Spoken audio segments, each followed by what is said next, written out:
Steel boots stomping, crashing the floor. Two wild Yinzers kicking through the door. Loud like a jag-off at a pins game fight. Brace yourself, this ride ain't polite. Two dumb Yinzers, loud and proud. Heads in the clouds, voices in the crowd. Chaos brewing, they don't play nice. Hold on to your iron and grab your prime anti-slice.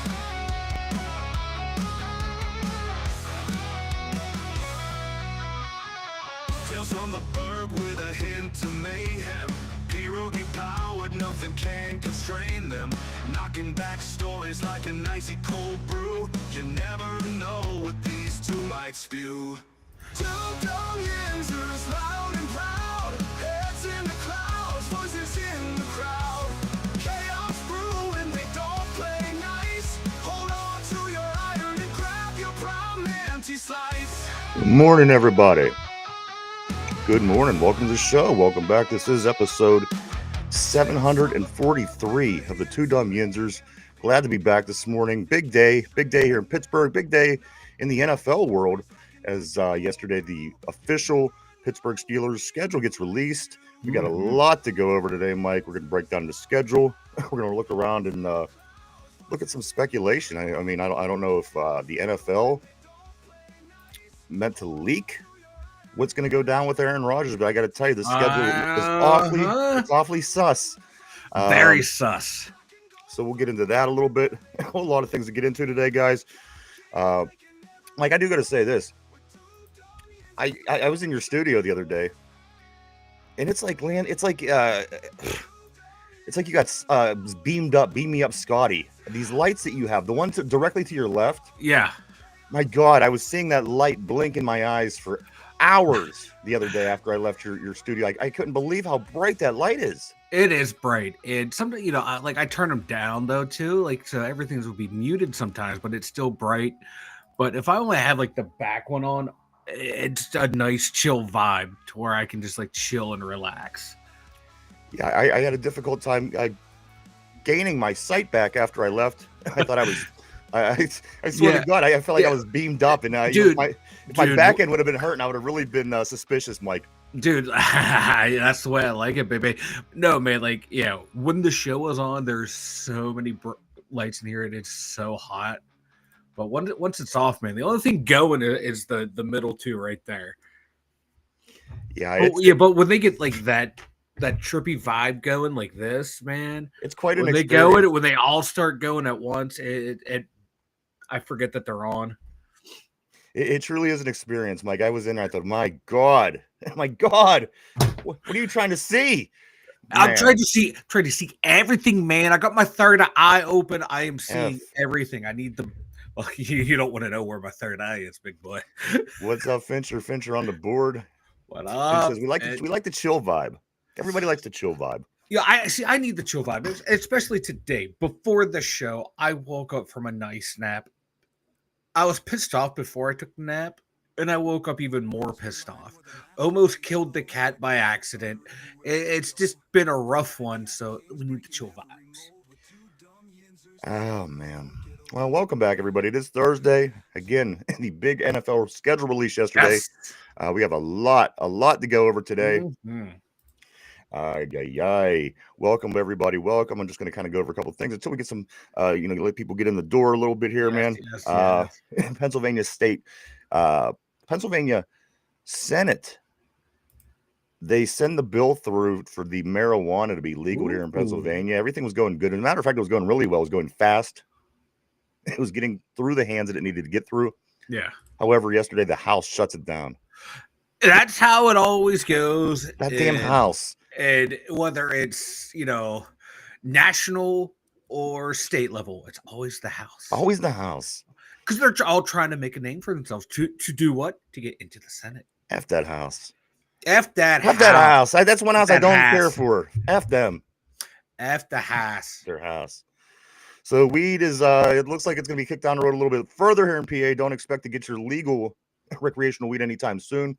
The House of Representatives, Mike, they shut it down. And you know what? I got to be honest with you. I work at my desk here for hours. Yes. Sometimes I'm back here all night. and we have the windows open because it's summer. And every once in a while, I see something flying across because I have a black background. Mhm. And I got to be honest, I never see it unless we're in the air. I don't see anything flying around. I As soon know. as that camera turns on, he's just flying behind. I don't know. One of these little summer bugs. I don't know what it is. Yeah, But Mike, I look for it when we're not on the show. I look for that thing. I'm thinking, all right, I'm gonna get it. and he's not there.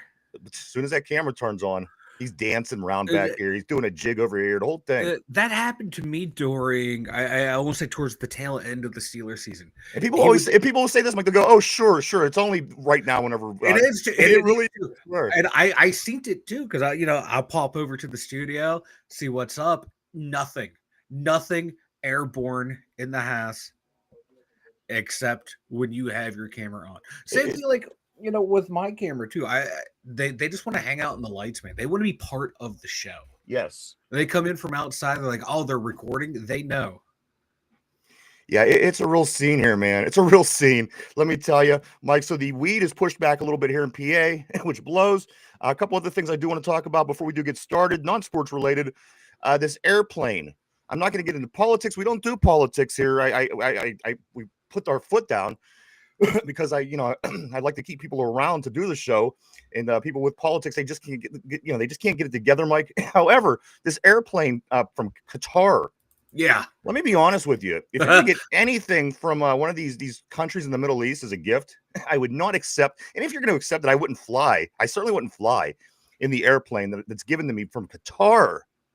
Mike, Qatar. And don't get me wrong, it's not all. I don't know that they're a hostile nation toward us, but still, Qatar. I mean, if I was getting an airplane from Canada or somebody, that's somewhat in this century, maybe. Would you fly a gift from Qatar? It's an airplane. It isn't a sword. It isn't, you know what I mean? You're literally putting your life in this airplane. Yeah, from a foreign nation where our standing is not the best in the Middle East, and isn't it a Boeing airplane too? They be falling out the sky too. That's a double whammy. Yeah, that is a hard no for me. I remember press your luck, man. No whammy, no whammy, no whammy. No, when you get two whammies, no. I would not catch me on a gift airplane. Come on, that's crazy. From another country. I mean, this in this day and age, with the way things are and the way people are, and countries are, and hostile. You would never. I'd rather. I'd trust a plane built by my my local crazy meth addicts in the backyard before I accept a plane from any nation right now. And if I see Boeing on there, no. Like I said, give me the meth heads out back. I'll take them. I trust them. I trust the meth heads. They ain't got no violent bone towards me.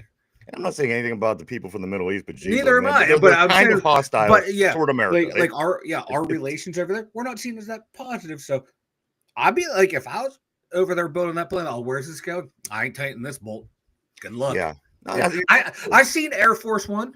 Let me tell you. Let me ask you something. If you're an inferior country in the sense of the world stage, and you were going to give China, like say China's running the show, and everything they do, it affects your life. Yeah. And they are the world power.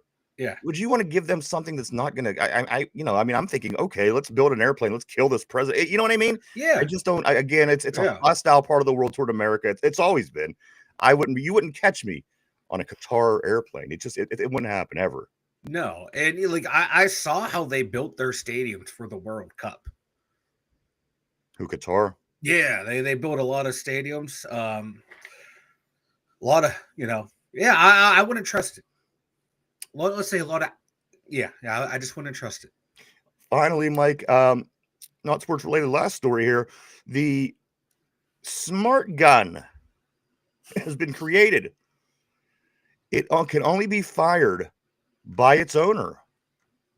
This could be this could be huge in the sense of the world and safety and gun and all these problems that people have. And why take away the gun when you can make it a smart gun? Everything is smart now. Your TV's smart, your phone is smart, your car's smart, and without flaw, it sounds like a damn good idea. And let's say the kid steals the gun and goes to school or whatever the case may be. No one could fire off the gun except you or for the person that's registered to the gun. Imagine, this would be my luck. I'll be in the middle of a hold up, like, give me all your, hold on, let me download the app. Hold on, let me get a signal here. Well, I mean, that's a Let's whole get it other ready. problem in itself. Yeah. But you see what I'm saying? That's a very smart Yeah. idea for a big problem. And that Yeah. potentially, I mean, again, a lot of these the school shootings are isolated, and you don't see this happening every week, every school, everywhere. But I mean, just for everyday gun violence in this country, that it happens all the time. Make it that step harder. And again, I mean, I could imagine there's gonna be somebody out there that cuts a finger off of somebody just to use their finger to use the gun, like Simon Phoenix did in Demolition Man when Wesley Snipes took the guy's eyeball out to get it scanned.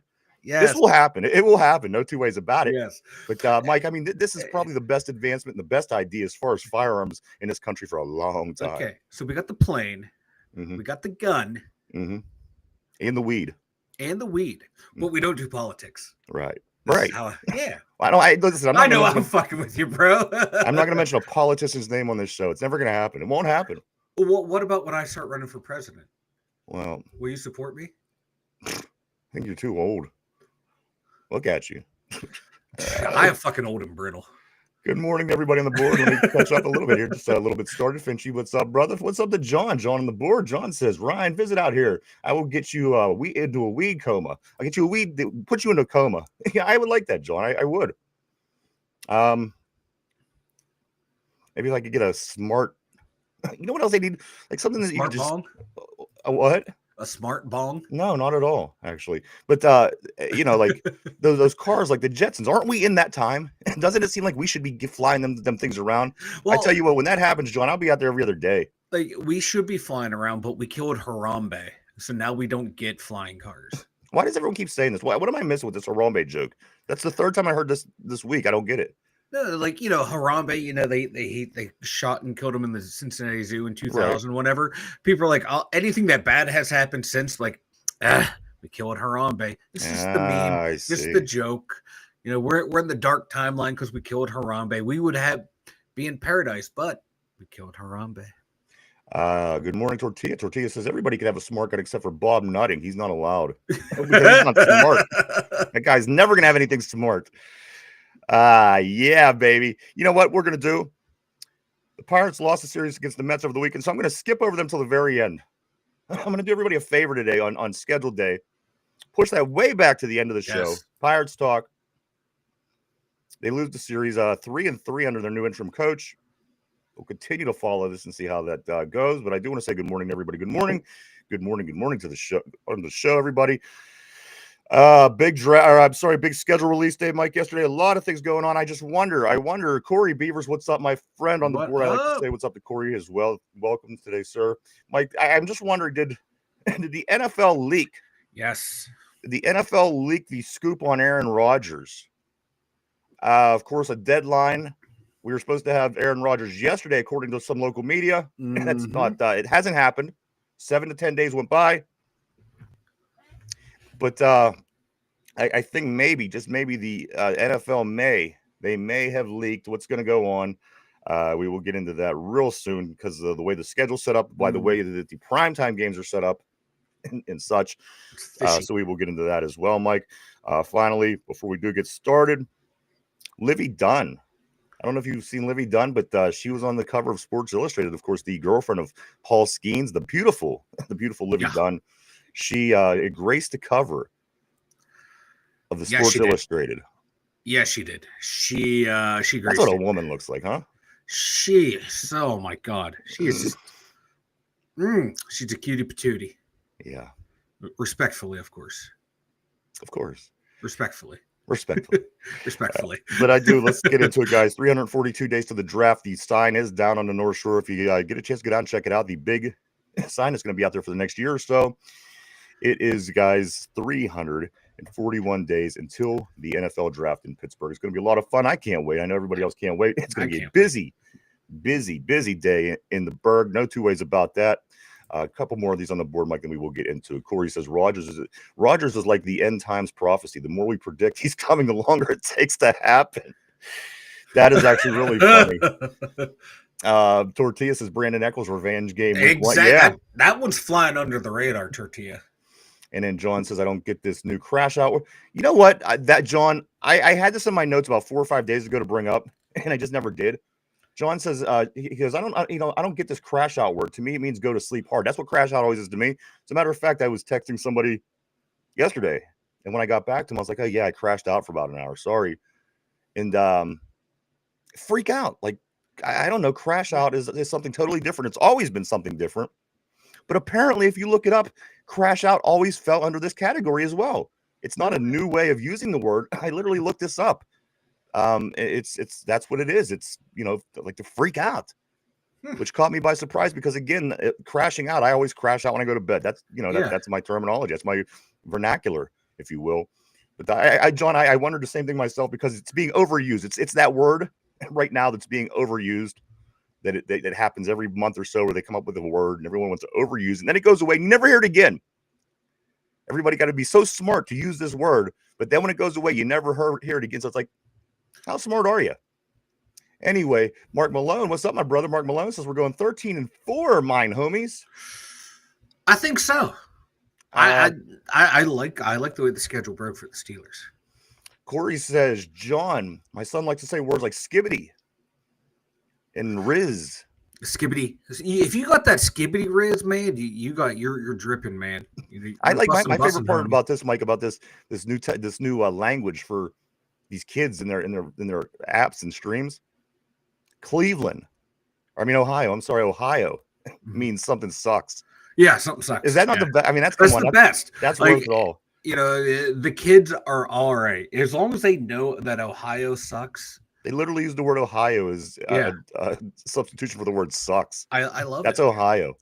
That's so Ohio. And trust me, for someone from Ohio, that is apt. That is very Ohio.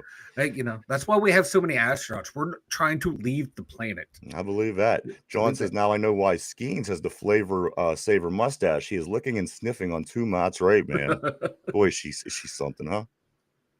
Livy Dunn again. If you, I'm not into buying magazines anymore either, but at least swing over and check the pictures out. Let's get into it, fellas. We had the big schedule release yesterday for the Steelers and the rest of the league.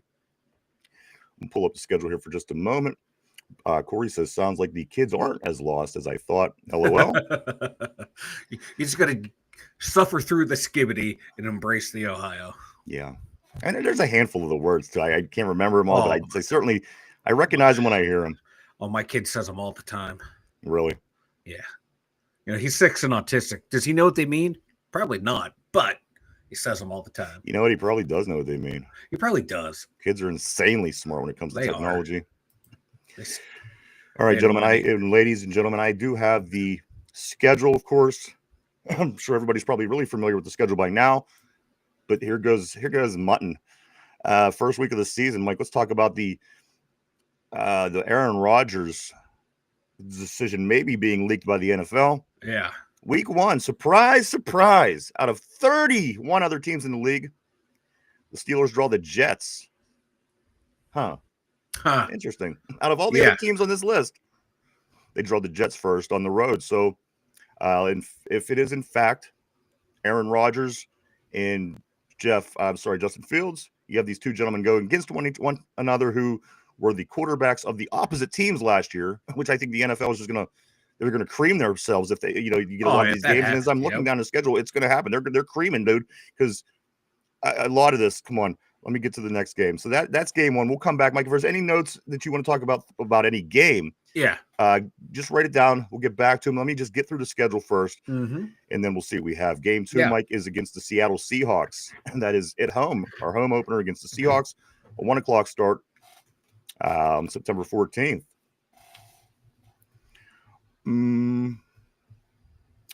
Game 3, New England Patriots, Mike, on the road. And this is this New England Patriots team is interesting. As I said the other day on the show, my gosh, you don't know what they got going on. And teams like this could certainly beat you in ugly games, in dirty games. I mean, not dirty games, but a game that could get ugly, a game that comes down to a fumble, a punch out, whatever in the fourth quarter.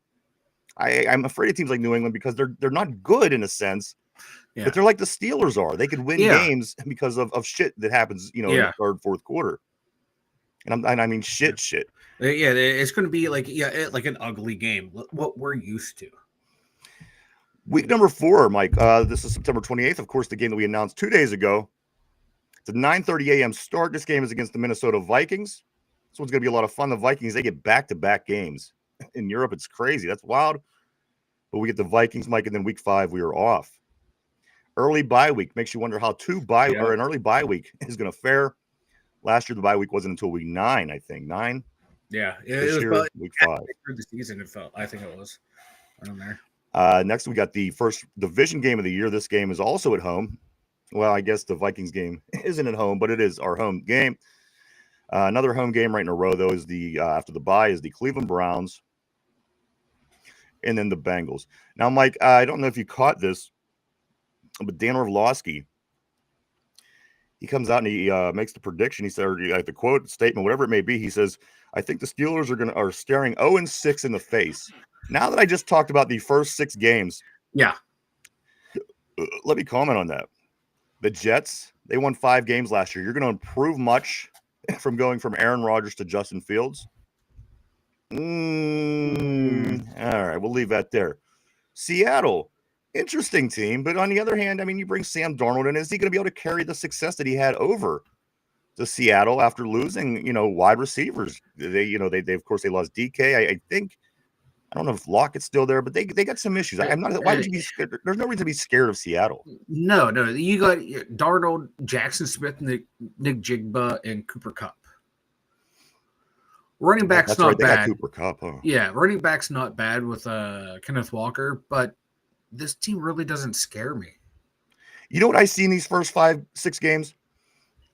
Bear with me. The Jets on the road, Seattle at home, New England on the road, the game in Europe, a home game against the Browns, excuse me, and then on the road, I believe it's a Sunday night game.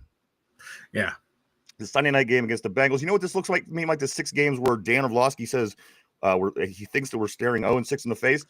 This looks like 6 games that end the way the Steeler games have been ending for the past 3 years. Yeah. Weird, oddball, 12-9 kind of scores. 18-10, the same kind of games that the Broncos were last year for us, the same kind of games that the Chargers were for us last year. These are the kind of games I see. Again, the Patriots, who are they? Seattle, who are they? The Jets, I mean, come on. I'm not saying that we're great this year, but these are those ugly games. We're going to be heart attacks are going to be coming. Believe me, the heart attacks are going to ensue. But let's move on. Go ahead, Mike. Sorry. Like the only game that really scares me is the Bengals game. Just because we know what Joe Burrows, Jamar Chase, and they're going to be difficult. T. Higgins can do, but they don't have a defense. No, not at all. And then maybe the Vikings, because you don't know how good J.J. McCarthy is going to be. And you have Justin Jefferson. That's going to open up everyone else on that team. So those are the only 2 that really scare me, but they don't scare me that much. Like every team on here is beatable. Not so far so good. For the team that we're going to put out there.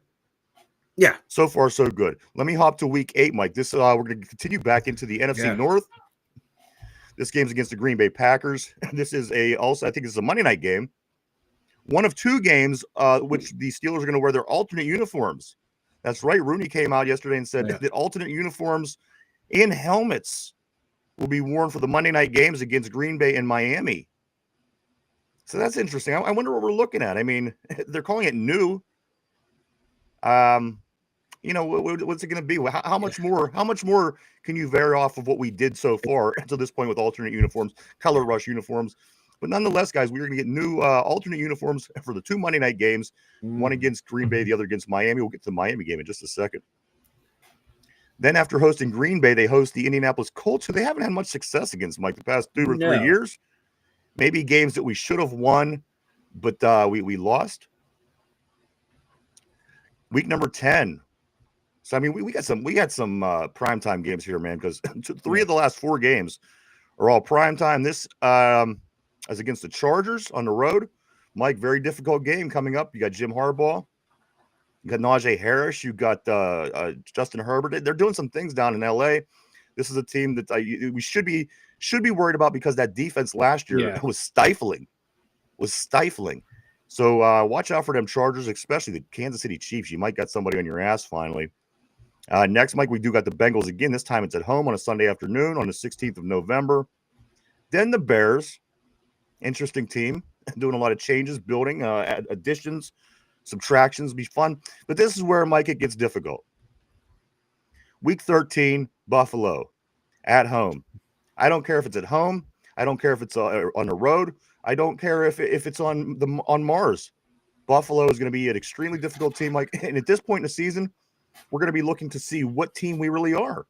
Yeah. What you know? I mean, we'll know who we are by this point. I mean, you'll have 11 wins under your belt, or 11 games under your belt at this point, and now you're facing off at home against Buffalo. This is going to be a good litmus test late in the season to see where we stand. In getting ready to finish up the season in about a month from that. Then you follow that up by going to Baltimore. Yeah. Who now has confidence against us. Lamar Jackson lost 8 of 9 against the Steelers, gained some confidence last year, Mike. I think that this Baltimore team plays the Steelers a little bit different this time around. I don't think it's going to be the same 16 to 12s and 15 to 14s or whatever the hell they were. I just don't, especially in Baltimore. It's going to be tough. But again, it's going to be a long season. There's a lot that could happen. The following game, Mike, is a Monday night game at home against Miami, which is a December game. Yes, against Miami, soft in the North. So I'm gonna give us the win on that. Yeah. To me, that's already a win. That's a guaranteed win right there. They might as well just mark it up as a win and not even play. You should.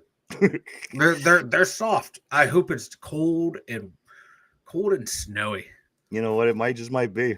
Because it is Monday night, so the world will be watching. I mean, remember what they did to us when we played Cleveland last year, and it was a snow globe. So, don't worry. They'll move it in Pittsburgh. They'll move to the most opportunistic time for us, like 3 days before the Lions game.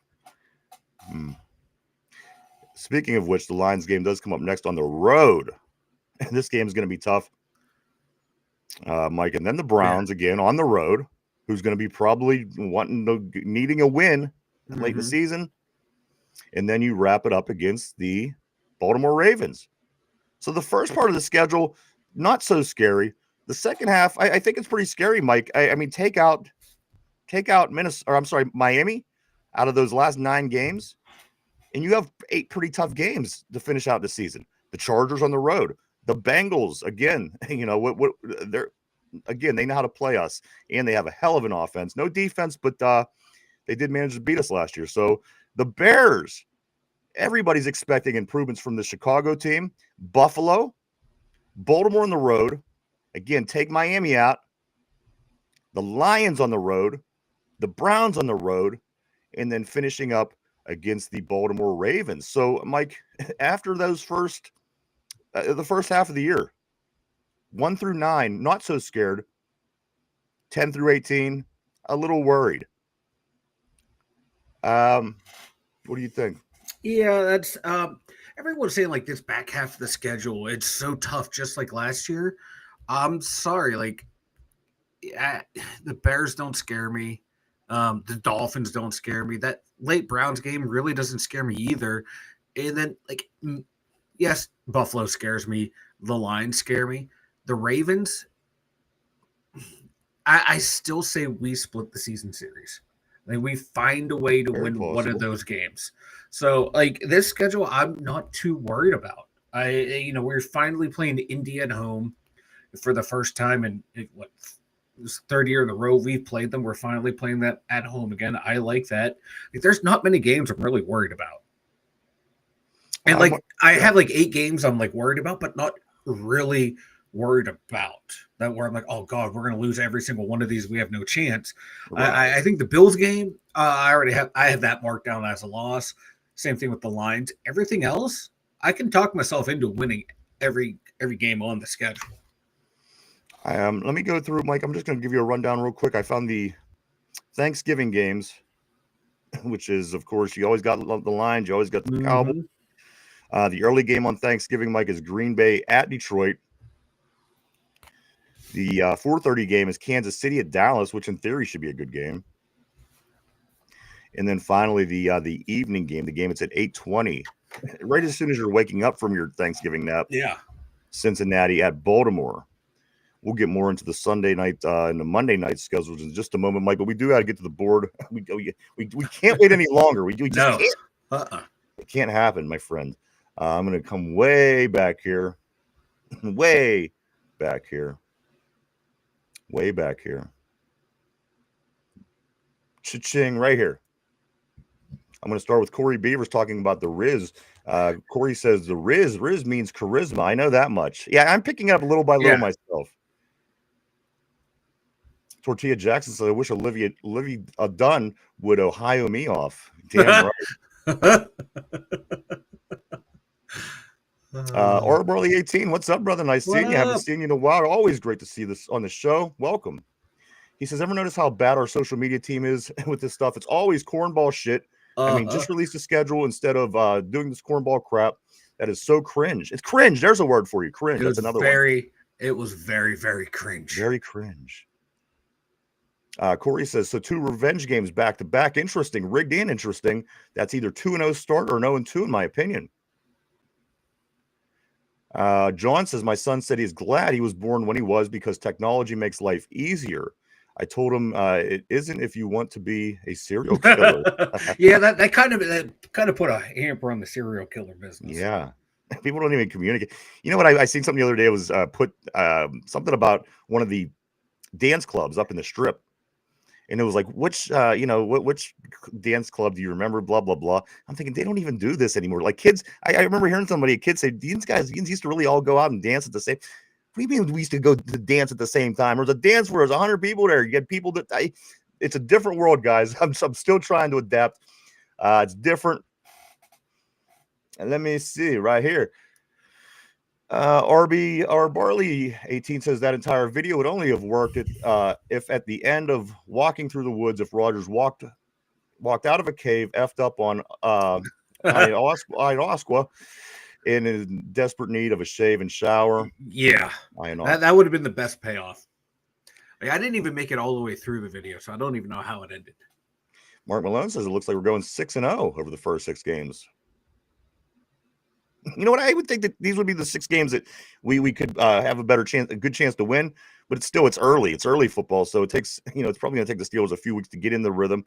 Again, these are going to be these 18-16s. These the games. As I said, the same as Denver was last year, the same as San Diego or LA. Yeah, they're going to be tough, hard-fought games. Who knows who's going to win? They could go either way, kind of games.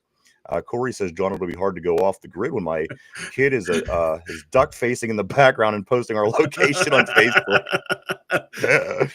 Yeah.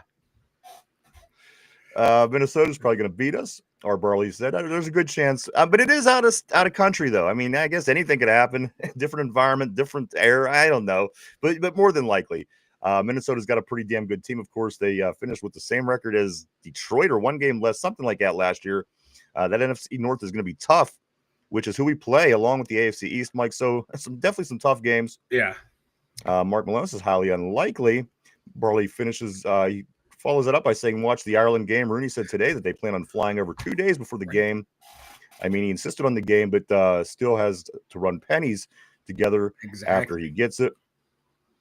Right. Yeah, I saw that too. That to me, that made no sense. Like, go over earlier, get acclimated to everything, get everything out of your system. It's like going to a Super Bowl. You want to go out and do stuff. It's only natural. So go there early, get it out of your system so you're ready to play the fucking game. Corey says, guys, I have us realistically winning 12 games. We will lose to Buffalo, Detroit, 1 game to Cincy, 1 game to Baltimore, and the Chargers. John said the Steelers could wear the rush always, and I would be happy. Time to stay modern. I love their color rush unis. What is it, like the all black, like the whole the all black? I love it. It's so pretty. Those are nice. Our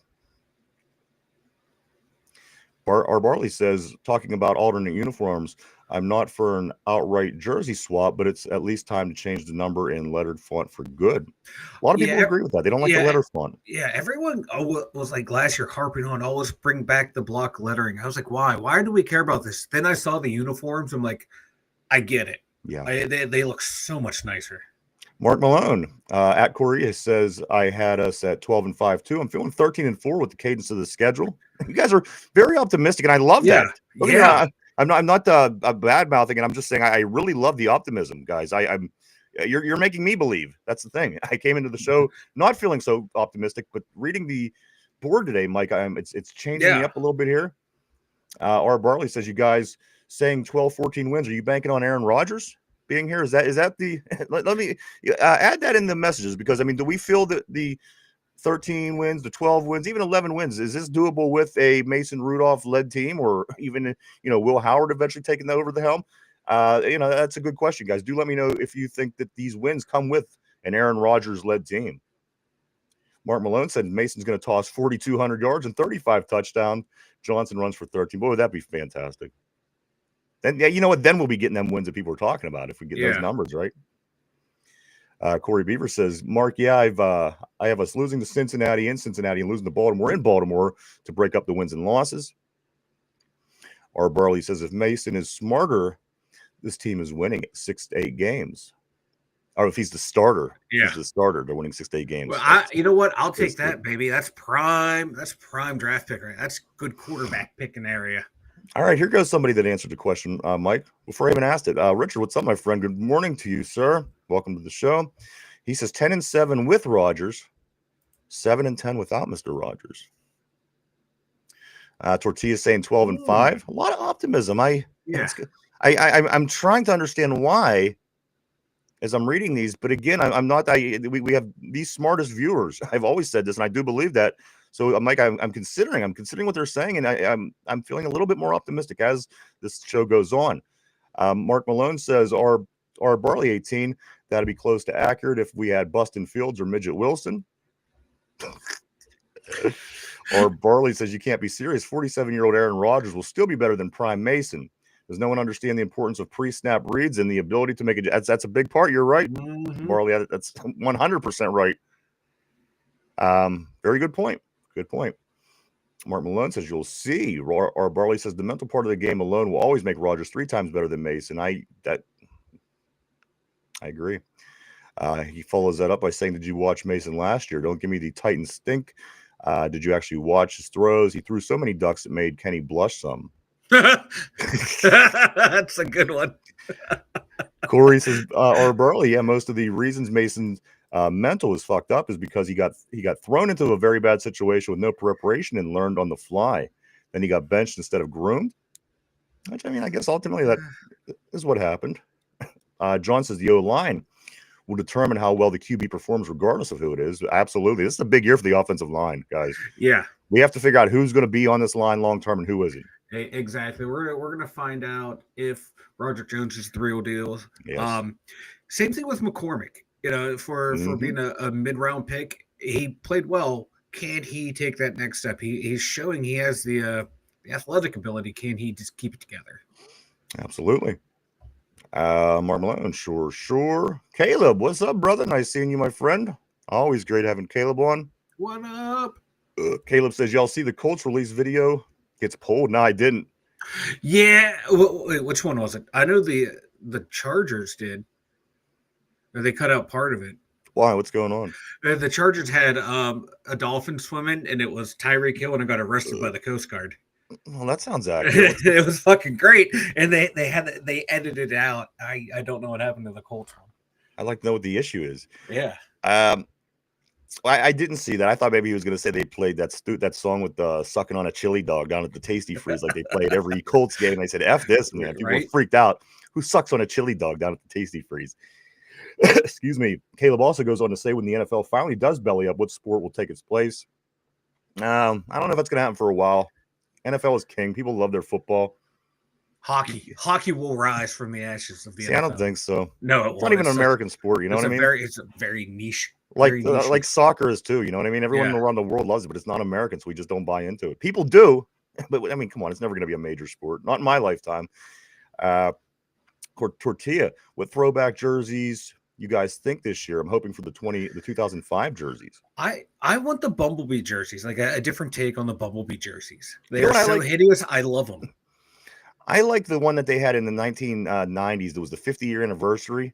It looked like it was a royalty jersey. Yeah. It was kind of Bumblebee-ish in the front here, but it was almost in a big crest on the front. And it was like a royal look to it. I really like that. I think they did it for the 50 years in 1993 or 60 years, whatever that would have been. But those were always cool, and they never ever came back. I thought those would be nice. John says, I don't think that they'll be 12-5. I'm not going to argue about fantasy wins and losses. Corey says, I say 12-5 because we beefed up the D line. That's where we gave up the most points, was not being able to stop the run, so we can finally, hopefully, stop the run and take most teams out of the game. Our Barley says, yeah, Mason had a shitty situation, but you can't erase that or expect him to overcome it at this point. You got, who said that on the show last week? At this point, Mason is what Mason is. Yeah, that's exactly what I was going to say. He is who he is. Like I know we're all fondly remembering those 3 games and kind of excluding everything that came before and came after. Welcome to Garrett Spruce on the board. Also, Caleb says, LOL, Colts had the same video. It may have been the Colts. I may have been misremembering the Chargers one because I remember one of them had that Tyreek part, and it was great. If it was the Colts, well done, social media team up there in Indy. And finally, Tortilla says, I think if we have Rodgers 12-5 offense, it's 12-5 offense will run the ball better, keeping our defense fresh. Last year, Russ went 3 and out. Defense fell apart. Still went 10-7. I think Rodgers wins us the 2 extra games. I hope you're right, my friend. I hope I hope we're all happy in January instead of trying to figure it out what we have to do the next year, as we've had to do for about 8 years now. But tell you what, 5-11 or 5-12 will make me happy. See, I'm trying to, realistically, I'm thinking to myself, it's probably not going to be great, obviously, because, look at the last 3 years, how they went. Yeah. Have we improved to the point? Things happen. There's been being switches. Yes, we've improved here. We've improved there. I think that we may have either stayed the same, may have dropped a little bit some places, Mike. So there's a lot about this team right now. As I said, I really believe that this team should go out and have hard times this year. What do they say about guys, people that go through hard times? You know what I mean? You create greatness, people that go through shit. And if you go out there and you go through shit, and when you finally bring it together with that group of guys, it's like being in a foxhole in the war. You know what I mean? You go through those times, and that builds a character, that builds confidence, and it makes you tougher. So, let this group of guys that we have now, this offensive line of the future, let them go out and be cohesive this year. Learn one another. Learn to play next to the guy next to you, so he knows what you're thinking. You know what he's thinking. And the running backs, let these guys run the ball. Give the rookie the ball. Let's see what he could do. Let's see what Jalen can do as the main horse. Let's see what the defense got. I certainly wouldn't, in my opinion, again, I'm not counting on a Super Bowl this year. I'm saying hard times brings good situations in football and sports, certainly. This is kind of what I'm seeing play out. So next year, maybe when you get your quarterback in the first round with your 12 draft picks, whether it be Arch, whether it be the guy in LSU, whether it be the guy here, the guy there, you will then be better positioned to move forward with this team. And it won't be so much stress on that young quarterback because everything else is clicking. Offensive line's protecting him. The running backs are keeping the game to where he doesn't have to carry the game. The defense is doing things that's going to help the offense. The offense is going to help things that are do things that are helping the defense. So again, this year, if it's a tough year, I welcome that. Again, make them come together. That way, when you get your guy that's going to be around for the next 15, 20 years, it's not going to be too hard on him. And he could come in and maybe have let's say, if he could be really lucky, have a Big Ben type rookie season or somebody of that nature. Again, it's hard to tell. It's very difficult to do. But to have those people in place, have them playing well, have them being buddies, that offensive line hanging out, those things need to be happening for this team. And we need to not be worrying if this quarterback is going to show up for this or that. In my opinion, let's go through a rough season, come out in the other end and see if we come out better, see if we're more polished. And that way moving forward, because again, 12 picks in a draft in Pittsburgh, just 42 days away. We could get our guy and we could then begin to be on the right track instead of kicking this down the road and every 3 years wondering if that draft class was worth it. And again, you look back 3 years ago and that whole draft class is gone. Yeah. Let's be sensible. We're not going to, we haven't had a bad season in decades, it seems like. If we did, it was just one one bad season, a tough season to make the guys tougher. I'm not against that. Again, because once your rookie comes in at quarterback, you're going to want things to be well. You don't want him getting killed back there. You don't want him to have to strike. You want him to be able to go in and learn real time and play and go out and show his abilities. And hopefully that's the case, Mike. Hopefully that is the case. And like Tomlin likes, he likes adversity to see what people can do. Tries to make training camp hard, but let's go through a bad season, see who on the roster can handle See if you got failure the more. balls. See if you got the Yeah. grit. You know what I mean? Yeah. Who got the grit and who doesn't? Yeah, sometimes you have to. Sometimes you have to take a step back, take that step forward. I'll be happy with a 12-win season or even a 10-win season, but I'll also be happy with a nice little 5-game wins, 6-game wins. Either one will help the team because we do have the draft capital to make moves that we need. But I'm okay with a bad season because it's going to make the team better in the long run. And you want to see who can hack it, who can handle that adversity, because we saw it for years under Cowher. The teams would take a step forward, then they take a step back, take a step forward, take a step back, and it helped them in the long run. And same thing, like look across town, look at the Penguins. In between their first cup and the second, there were tons of up and downs, and the guys who were around for those teams, they knew what it took to get to the mountaintop again. And the Steelers don't have that right now. There's no one on this team, I think, who has won a playoff game as a Steeler. Maybe Cam. I think Cam as a rookie, as a backup. That's it. So no one on this team has ever experienced any success. And they experienced some heartbreak, but not that bad to where it's going to mold you into something better. Let me catch up on a couple messages here, Mike. I'm going to go right here. Right to Tortilla. Tortilla says, I think if we have Rodgers 12-5. Okay, we just got that. Corey said, just remember that no matter what, we have the draft capital to trade up for a quarterback, so we are good no matter who our quarterback is, ends up being in 2025. Tortilla says, same, but different. Or Barley says, beefing up the D-line is nice, but it means nothing if Tomlin doesn't not up and not be afraid to leave his beloved 2, 4, 5 nickel or his 1, 4, 6 dime packages. Hey, you're right here, a little more base, and trust your top end starters. Caleb says that's cool and all, but Sid Bream was out at home. Damn right he was. Fuck yeah, he was. Fuck even if he wasn't, he was. Fuck Sid Bream. Or Barley says, I'm all for finding the franchise guy in 26. I'm not for playing him at all year one, no matter who it is. See, that's where we have the luxury of Will Howard. Yeah. I think this could actually be a stroke of genius if it's played right. There's a reason that Green Bay. Absolutely, you're right. I always say this: the Green Bay sets the best example to how to do the quarterback thing. They really do. They've been doing it for 30 years. And it's been a joy to watch, especially if you're a Packer fan. Tortilla says Art Rooney must have learned the ways of Bob Nutting. Yeah, right. And then our Barley goes on to say, also, I have to ask, is it just me? But does TJ seem more interested in his pissing contest with Garrett than he does winning? You're not wrong. You're not wrong. You're not wrong.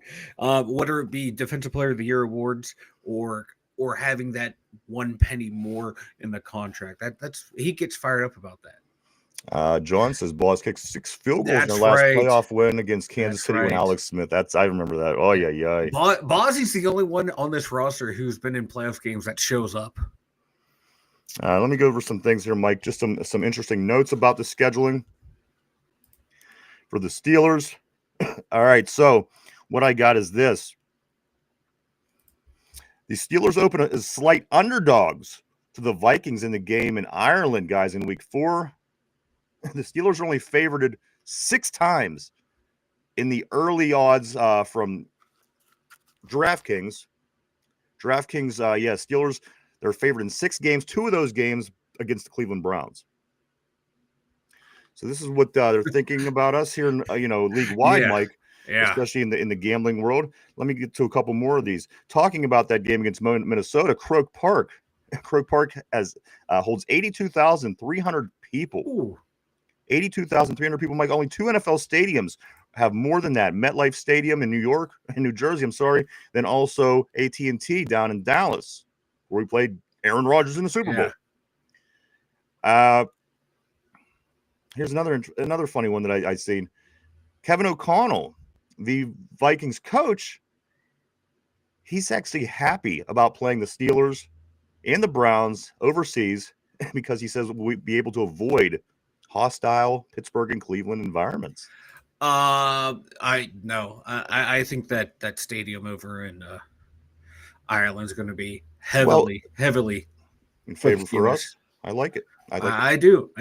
Not, But that's not. I mean, American fans are different than European fans. I mean, yeah. you know, I don't know. I don't know, man. I get it. I don't know. I just have a feeling. Two tough places to play, obviously, Pittsburgh and Cleveland. No two ways about that. And Mike, also, the Steelers will travel more than any AFC North team. Yeah. Any team in the division, the Steelers will travel the most. Mike, and get this: the Cincinnati Bengals, they travel less than 10,000 miles all season. Yeah. You realize a flight to California from here and back is 6,000 miles, 3,000 one way, 3,000 the other way. That's a one round trip to Cali. Yeah, they have Mike 10,000. They have less than 10,000 travel miles this year for the whole season. Yeah, they don't go out west at all. I think the furthest west they travel was Chicago, I think I saw.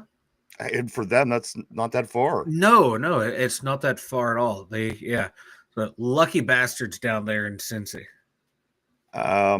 Also, this is the 10th out of 11 years that the Steelers started on the road. That's unbelievable, right? I looked that up for me, Mike. Andrew Stockey had that on his page last night, and I wrote it down as a note. Pull that up because I'm seeing 10 out of the last 11 years the Steelers started on the road. And if I'm thinking back, I don't remember many home games, but that's kind of crazy. While you're looking that up, let me jump into the board. Caleb says, I got a great trivia question. Tortilla says, we need to give out free terrible towels in Ireland. And it's a wrap. They are all rooting for us. And that's the thing. They already like us because they're the Roonies and they're Irish. And they have a heavy, besides from Mexico, I think Ireland is the other big Steeler nation of fans, of Steeler fans in the world. Yeah, the last home opener was 2023. Yeah. But before that, when was the last one? That would be the one. Yeah, it's not saying. So what Andrew Stockey said, Mike, is 10 of the last 11 years the Steelers started on the road, which is insane. Yeah. That's nuts. Or Barley Art is probably mad as hell. All that wasted money on travel. He goes on to say, "Oh, that's road start.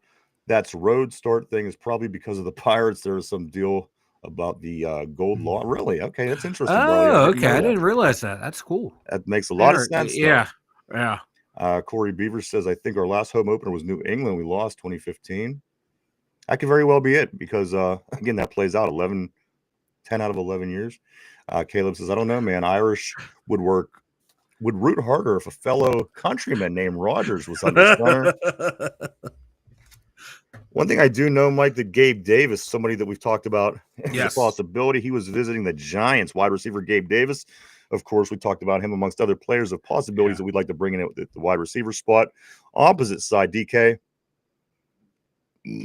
But he was visiting the Giants over the past couple of days, so I'm not going to hold my breath on that. No. A couple of things else. Other things here, Mike. The Browns and social media. This is something that I caught over the last couple of days. Ooh. They're calling the Steelers a dumpster fire. Yeah. Browns fans are calling the Steelers a dumpster fire. Now, I admit we don't have the most ideal situation going on right now since we lost our franchise, our Hall of Fame quarterback of 20 years. But they call us a dumpster fire. That team beat us. Dude, they finished ahead of us one time. Yeah. Since 1989. Yeah. This is like a gazillion years later. How insane are people from Cleveland? They're Pirates delusional. They're like, we are the Pirates. The Pirates have a chance this year, Mike. No, they don't. Same the way the Cleveland Browns have no chance ever. Yeah. They had a better record than us once since 1989. Dude, they have 900 quarterbacks on their roster and no starter. At least here in Pittsburgh, we know, all right, cool. We'll settle with Mason and things go with the go. Or, hey, we get our Aaron Rodgers, cool. We're ready to roll. And the team is actually, our front office is actually assembling a team with a plan in place. Now, do a lot of us agree with the plan? Some do, some don't. But at least there's a plan in place. Can anyone tell me the plan in Cleveland? I know the plan. They're going to lose a bunch of games. They're going to suck. They're going to finish in last place. They're going to be the Browns. Nothing has changed in 40 years. I'm in my whole life, except for those crazy years in the 80s that the Steelers really struggled.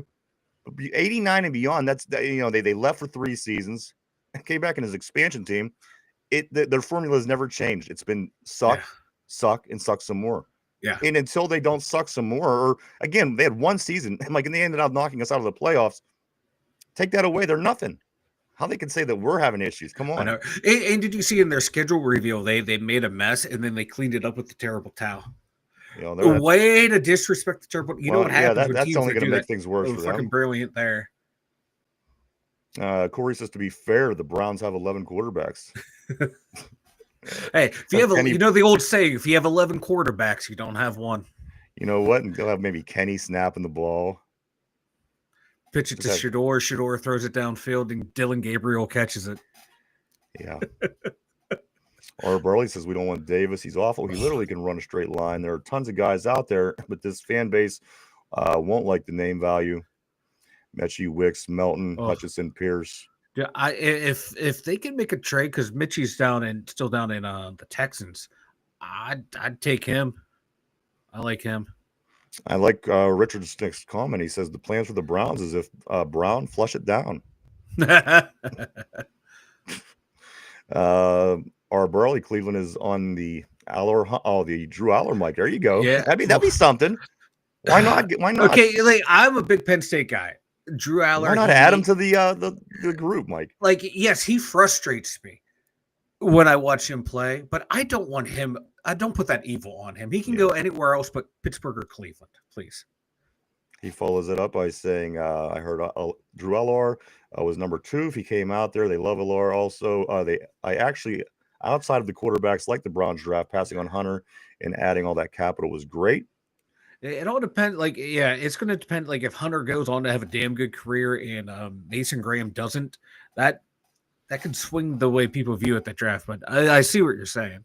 Mason Graham, I mean, come on that defensive line, he's going to be tough. I know. Him and Myles Garrett. Yeah. Much I hate to say that. I mean, come on. I know, right? God damn it! Now you got me rethinking what the Browns did and actually want to give them credit. I can't do that. Caleb says Browns quarterback room feels like looking at the Rockies bullpen. Oh God, two failed abortions right there. 2 failed abortions. There's blood everywhere. Let me go into a couple other things here, Mike, and we'll get back to schedule. Here's one for you. Let's get back into Aaron Rodgers for just a second here. So he's popping up everywhere, and it's like you remember the angle they took on WWE when Vince McMahon was being stalked by Stone Cold Steve Austin. Yeah. And everywhere he went, it was always something Steve Austin. Like his music was playing, or you walked in that one room and the Steve Austin stand-up, the cardboard stand-up was there. This is what it feels like Aaron Rodgers. Everywhere I go, everywhere I look, they have him like I seen a meme where he's in front of the Doughboys pizza place. I seen another one where he was like they get him all over the place, and it's really effing with me, man, because again, you either want him or you don't. I don't want it to be all about Aaron Rodgers this year. I want it to be about the Steelers so they can focus and get ready to move forward. But that's just my opinion. But he's popping up everywhere, Mike. There's again, it's almost like that cardboard cutout. That's what it makes me think of, is they're putting it in front of a lot of different Pittsburgh things now. And the speculation, and of course the schedule just might confirm what a lot of people were suspicious of, Mike, because it's very Aaron Rodgers friendly. A Green Bay Monday night game, a game against the Jets to kick off the season. Yeah. So the part of me that thinks that he's not coming, it kind of took a hit when this schedule came out last night. Yeah, like when I saw the schedule come out, like, okay, we're open against the Jets, week 4, the Vikings, a team that he's beaten a lot too, and then that game right there, it's against Green Bay, primetime. Come on now. No, what do the league offices know that we don't know? Right. Yeah. And should we be smart enough? Should we be smart enough to be able to discern that? Yeah. And that was the first thing I noticed, like, okay. Because there's rumors that, there's a handshake deal out there between the teams. If there is, would the league know about that? So, Right. Yeah. Also, this is an interesting quote by one Kaboli.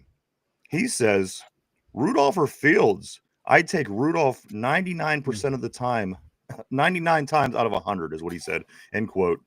Mark Kaboli, Rudolph or Fields, I'd take Rudolph 99 out of 100 times. 99 out of 100, Mike. 99 out of 100. Think of that. 99 out of 100. I certainly wouldn't put Mason Rudolph above Fields. That's crazy talk. I wouldn't. I no. Like 99 out of 100? No. Come on. No, if you're more like, 60-40, okay. Now we can have a intelligent conversation. Yeah. Because Fields has had games where he's gone off, so has Rudolph, but they have also both have had games where you're like, ugh, God, these guys, I don't want them anywhere near my starting quarterback position. Mike, I only have one thing to say to that comment. Oh, yeah. Read between the lines. If you know, you know, everybody. Let's move on. There we go. Our Barley 18 says Hunter is 170 pounds soaking wet and has no real positional IQ. He's an average player DB and an average wide receiver. The two-way thing is why he's special, but film study and game plan makes that impossible at the NFL level. You're right. That's what I'm saying. Everybody got this guy in the Hall of Fame. I mean, yeah. Seriously, you have to see this kind of thing play out first. There's a reason it doesn't happen all the time. Yep. Even when Charles Johnson did it, even when Dion did it wasn't constant. They weren't on the field all the time. Dion came in and played receiver. Dion did this, but these guys played their position. Like I said, as Barley's saying, I have to see this play out before I believe it. Yeah, like I replied, he should just stick at one. Like Steve Smith said, at the NFL level, man, you get paid for being a master at your position, not for being, a jack of all trades. Right. And just hone that skill, become one of the best at it if you can, and then get your money. And then if your team needs you to play DB, go play DB for a little bit. Just play a little zone, off zone, do something. But you're winning by 30 points. Put them put special plays together for him. Yeah, have a package for him. But he should, because like our Berkeley said, man, the film study alone, he's gonna have to eat and breathe and live at that stadium or at their training facility, learning both positions. And at a certain point, you're gonna get burnt out. Corey says it doesn't help all the media on the NFL Network keeps saying when Aaron Rodgers shows up in Pittsburgh. That's unheard of. Or Burley says I heard from people who work for the team that Rodgers' deal has been done, and this is all to avoid primetime games and optional workouts. That would be the thing that I would agree on is the OTAs, which do start next week. I don't think that he wants to have anything to do with that. But see, that's the problem with him for me. I don't care what you want to do. This is a team game. This team needs to improve. This team needs to grow together. And we're worrying about games that we shouldn't have and should have because this guy doesn't want to show up and this guy doesn't want to go to OTAs and this guy doesn't want to play on the road and this guy doesn't want to play primetime games. That's bullshit. Who cares? Please retire. If this is what this team needs to really focus otherwise. That's certainly taken the team off track. You got rid of George Pickens. Why? And again, it's a different kind of issue, but it all comes back to what Aaron wants. Yeah. And that doesn't fly in Pittsburgh. Come on. When did we become that city? Are we Dallas here? Don't put that evil on us. Mark Malone says, well, yeah, Mason can throw the ball, man. Fields is a freaking bust. I agree. Don't get me wrong. I'm not a huge Fields guy, but 99 out of 100? No. That's all I'm saying. That just the ridiculousness of the statement is what I'm highlighting. Or Barley says, I agree. Wide receiver is his best shot. He will get abused at DB. Teams will scheme big and run right at him or make him cover big wide receivers or tight ends. Dude, you just go to all the film study and all the draft analysis. You watch him against when they played Arizona, McMillan just ate his lunch that entire game. Yes. He couldn't handle that big receiver. He tried, but he could not handle him at all. You're right. Yeah, good. This is Mark Malone making me laugh. 100 out of 100. So there you go, guys. I'm going to get back into the schedule here. Sunday night schedule, Mike. It looks like we have two games on Sunday night. One will be that early. I'm sorry, not early, but week. What is it? Week 8, and then week 10. They have two Sunday night games. Mike, one they'll be hosting Green Bay, and then week 10 will be out in LA. Again, I think LA is going to be a really interesting team this year. Certainly in that division, man. With Kansas City, I watch for LA. Do I think they're going to win a Super Bowl? I don't think so. But they're going to be pretty good. They're going to be a team to beat in the AFC, Mike, just by the way they're building. They got the coaches, they got the players. Now they just got to bring it together, which doesn't happen a lot with the Chargers organization. But I mean, at some point, something's got to give, right? Right now, just on like their offense, they're like Pittsburgh. They're missing wide receivers. Like I like Lad McConkey, but he's not a number one. You bring in back old, busted down Mike Williams. I just don't like that team, part of their team. But their quarterback, running backs, offensive line on the offense, I like what they're doing there. Defense is solid, so if they can work on their receivers, man, they can be a dangerous team. This Monday night game against the Dolphins. Again, I like our chances. It's a December game up north. Miami never wins up north in the cold months. What else? Did one over the Thanksgiving game. Mike, did you catch the Christmas games? Can you pull those up real quick? So that's one thing I don't have in front of me is the Christmas I don't game. have one. Give me 1 second here. I think if this is correct, I think it's Dallas and Washington, in Detroit and Minnesota. If this is correct, on Netflix on Christmas. And if that's the case, that's kind of bullshit because Dallas and Detroit get both Thanksgiving and Christmas. Yeah, that's stupid. Let's see. Here we go. Give me 1 second here. We got, Dallas at the Commanders. That's stupid. Minnesota at Detroit, and then Denver at KC.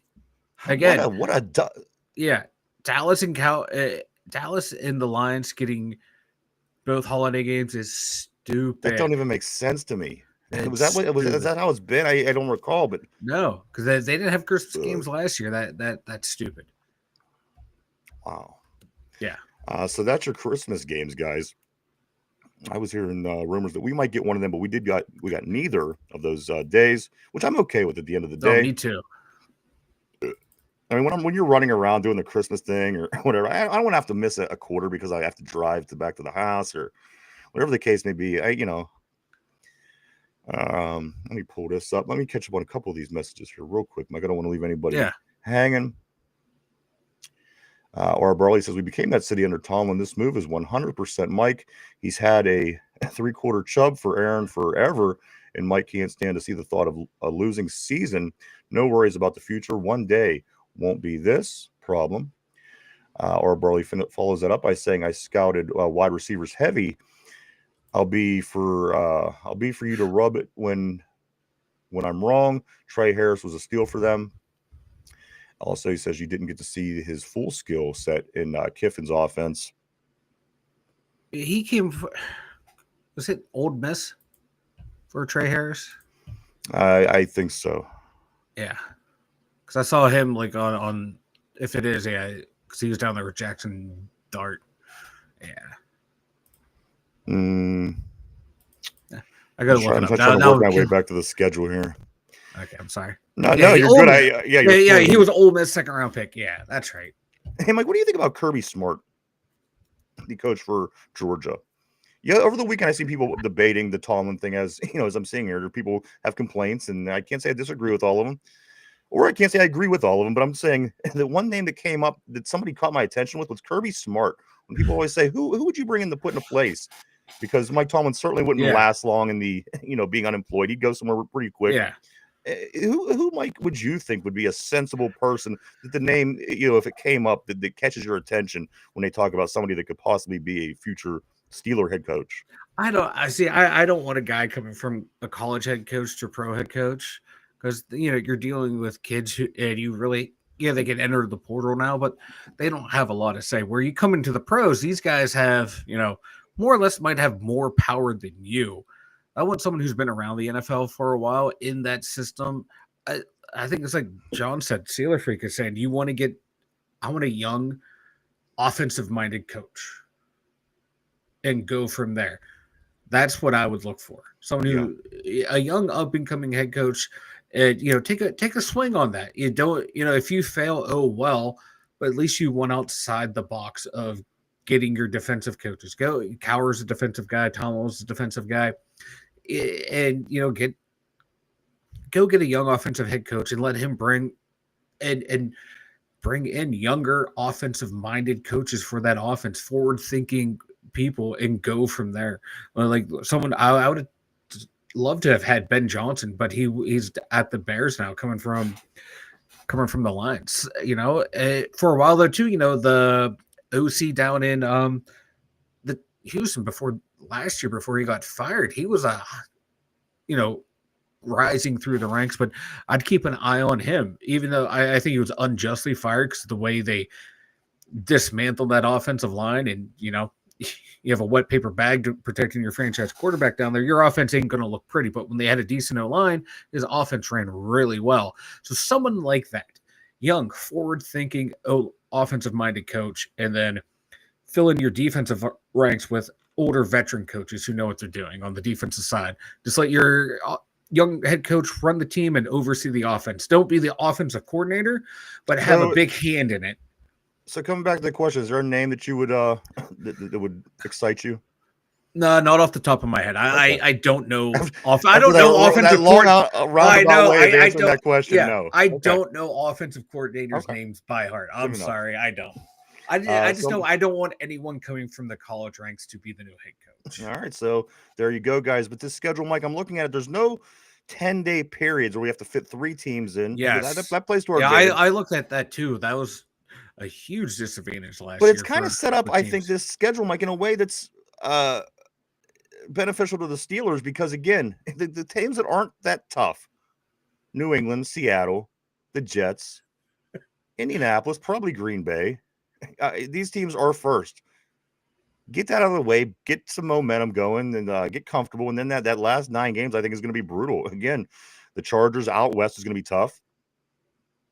You're playing the Bengals again. We've seen that they're going to be a problem. I mean, if they start building a defense, this could be a really good team. Yeah. Chicago, I just think that they put way too much work into that team for that not to be a good team this year. They have to be better. I would think. You would, yeah. They went back and revamped that O-line. They've been doing a lot of work over there. Yeah. Buffalo, the Ravens on the road. Again, Miami in December, and Pittsburgh. I think that one comes to our advantage. Detroit on the road. Ford Field, another trip back to Detroit. Ford Field. Cleveland on the road. And then Baltimore finally finishing out the season. So, again, I think the way that the schedule works, it probably is the best possible advantage for the Steelers because you get the teams that aren't that great early. Maybe you could kind of, as I said, build some confidence in what you're doing, build an identity, and then by the time you get to the second half of the season, now you're playing better teams. You can get that litmus test. Okay, we got together what we could through the first half of the year. Let's see what we could do against all these good teams now. Because again, like last year, Mike, that kind of it kind of replicates what a playoff run might be like. Mm-hmm. Last year we said, well, okay, if we win 2 out of these 3 games against Philadelphia, against Baltimore, and whoever else it was, and we failed miserably. They lost 4 in a row to finish out the season. Kansas City was the other one. So again, I think that kind of it doesn't apply, Mike. But again, we do run that same kind of gauntlet with Buffalo, the Chargers, the Ravens twice, the Browns on the road, Detroit. Again, this Chicago team, Mike, a team that could totally beat the Pittsburgh Steelers in one of these crap games. You know what I'm saying? If it comes down to one of them games where we're hoping for a fumble, remember they beat us, I think 6 years ago, whatever it was, when they were not expected to beat us at all. So I kind of worry about Chicago in that sense, Mike. But what do you think? See, I don't know, man. I just know this year there's no trap games. So there's no game on the schedule. I'm looking like, oh, we should beat this team and win. Miami's a trap game, in my opinion. Coming here in December, yeah, that might be the only. If we lose that game, yeah, I'll really be scratching. Yeah, that might be the only really trap game. Indy, we lost them 2 years in a row. That's not a trap. the Browns, we lost to them last year. That's not a trap. Yeah, so I don't know. I don't know. Chicago-ish. I mean, I don't know, because like you said, they're on I the know. rise. I know. They at least they should be on paper. They should be moving up. And right now, we're supposed to start. According to ESPN and Dan Orlovsky, who doesn't know where the end zone starts and ends, says we should be 0-6. Yeah, he was such a great player. So really, should we any game here should be considered a trap game? Should any game on our schedule then be considered winnable games for us then? Should we be ready for an 0-17 season? New England is a game that you break? think that you might have a chance to win, and I could see again that But they're also, they're doing Drake a lot May's, of work up there. Yes, Drake May got better as the season went on. New Is head he ready for coach. They a got year things two? going. Exactly, yeah. So there's Our- the only games we should win are definitely the Cleveland games. Yeah, and again, they're not always easy wins for us, especially as of late. Our Barley says Tallman is a floor raiser, con man, politician, motivational guy, not an X and O guy that works if you're willing to be hands off. Mike isn't. That's the problem. Needs to have a say in all calls. He follows that up by saying Mike ain't even a defensive coach. He was a wide receiver who then coached a cover 2 defense. Any asshole can coach cover 2. Corey says if we tank for a quarterback, Tallman could be out. But the bad part is that now our new quarterback will come into an incomplete system, and that could set us back a couple of years. So we need to win now. I think that's why we loaded up on comp picks by Corey. Our Barley says I would want Dan Lanning to replace Tallman, but there is a huge issue with that. I won't say it, but cough Rooney rule. And then also Corey says NFL Network has us going 8-9. And then, believe me, they're not feeling real confident about the Steelers around the league and around the national media. Everything I'm seeing, again, we're favored at this point. Just 6 games this year. 2 of the games against Cleveland. Yeah. There's not a lot of optimism around the league, and that's why I'm really feeding off of you guys on the board because I just keep again. The more you hear, the more you think, oh yeah. Other teams have things going on. We're still trying to figure out what we have going on. In a sense, I mean, if we had a good system and things were really going, but we just didn't have pieces in place, maybe. But guys, a lot of times you wonder what this team is doing. Another starting quarterback, another year. Let's see what Arthur Smith can do with what we have this year. Hopefully. Again, I don't know what I'm hoping for. I want a quarterback, but at the end of the day, it's going to be interesting, guys. I don't think it's going to be much different than the last couple of years. I really don't. It's basically the same kind of team. It's the same kind of team. What's your changes? You got rid of your 1,000-yard rusher. You brought in a rookie, so maybe that kind of evens out. Jalen Warren gets to 1,000. The rookie gets a nice workload for his first season. We had 1 wide receiver last year. We have 1 wide receiver this year with our Calvin Austin, which we had last year. Yes, in the pieces that we had. An offensive line, the exact same that we had last year, but half of them couldn't stay healthy. The other half did very well. Defensive side of the ball. Okay, we got a number 1 draft pick on defense who's supposed to be a bruiser, but we really only lost Larry Ogunjobi on the line. Cam Hayward is still pressing upward in age. Albeit he had a good season last year, and do you expect Cam at his age to continue to be able to do those things year in, year out? I don't know. Our linebacker room, I'm confident. I like our linebacker room. We have a lot of young, talented linebackers.